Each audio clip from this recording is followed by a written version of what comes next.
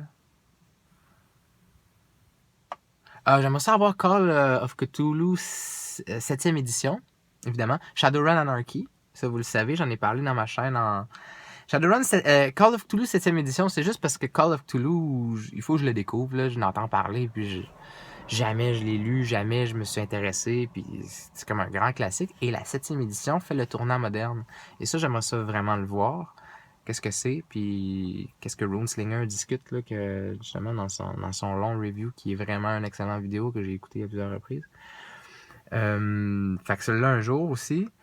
Un autre qui est Shadowrun Anarchy, pour la même raison. Donc, c'est le tournant moderne que Shadowrun a fait un peu aussi avec récemment, là, qui est en train de faire, puis ça va sortir prochainement.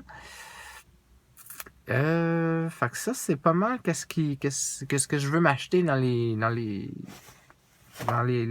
pour ajouter à ma collection, si on veut, là. C'est certain qu'il en manque. Quand j'essaie de penser à ça, il faudrait que je me fasse une liste écrite, mais je le fais jamais. Là.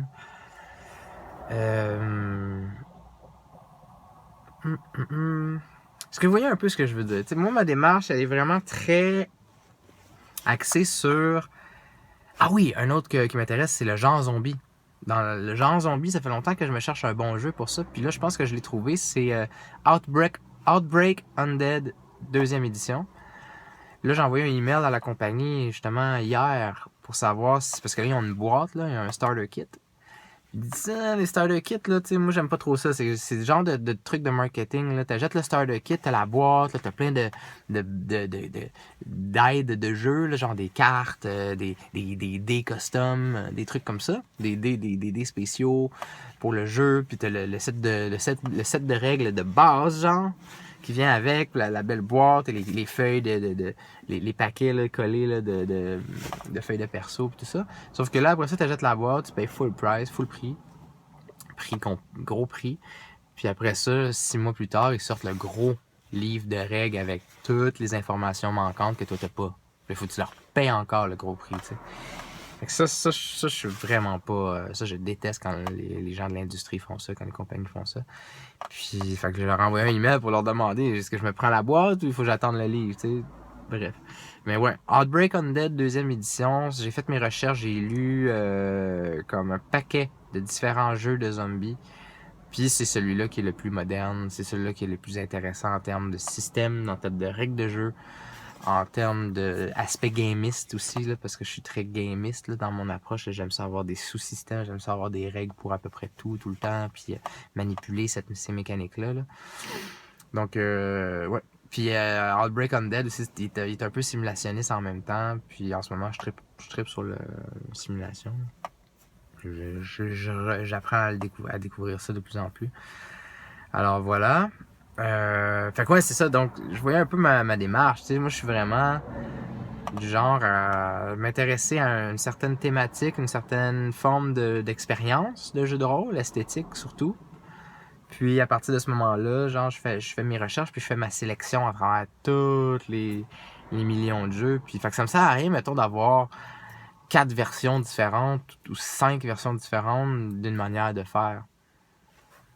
La raison pourquoi que je me procure, mettons, différents fantasy, ben c'est parce qu'il va y avoir soit le setting qui va être vraiment intéressant, qui va être différent, soit le thème,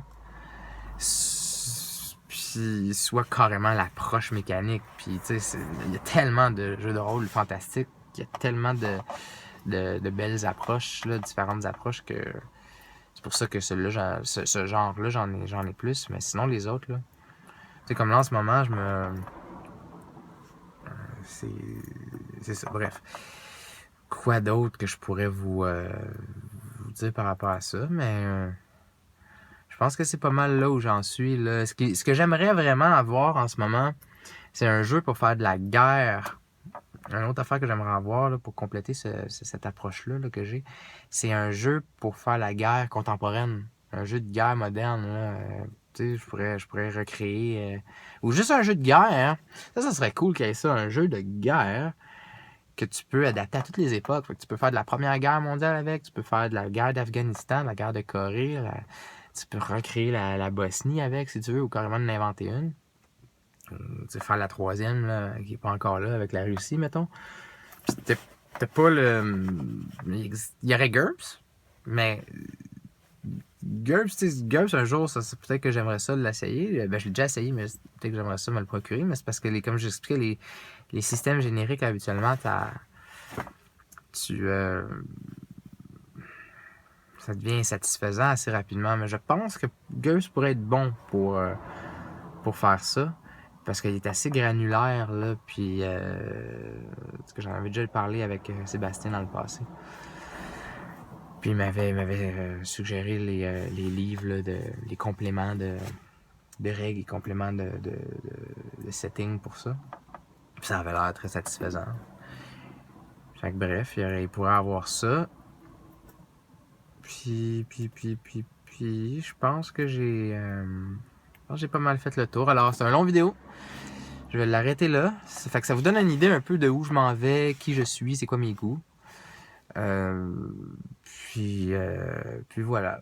J'espère que j'en oublie pas trop. Si vous avez des questions, si vous avez des commentaires, si vous connaissez les jeux que j'ai parlé, puis vous voulez m'en parler, si vous voulez me partager votre bucket list, j'aimerais ça voir, vous aussi, les francophones là, qui me suivent. J'aimerais ça vous connaître un peu parce que je vous vois pas dans mon feed. Là. Vous faites pas beaucoup de vidéos. Il y a Jasage de jeux de rôle qui est bon, qui est en feu. Il y a JDA Ludis, Paul Simard, Sébastien, François Latarte, mais les autres, je les vois pas, je vous entends pas. Alors, s'il vous plaît, laissez-moi un peu de commentaires en bas. Faites-moi juste une liste de vos bucket lists. Pas obligé que ça soit super exhaustif. Comme ça, je peux savoir un peu c'est quoi vos intérêts, vos allégeances ou quoi que ce soit. Puis, on pourra peut-être échanger là-dessus. Merci beaucoup, on se reparle.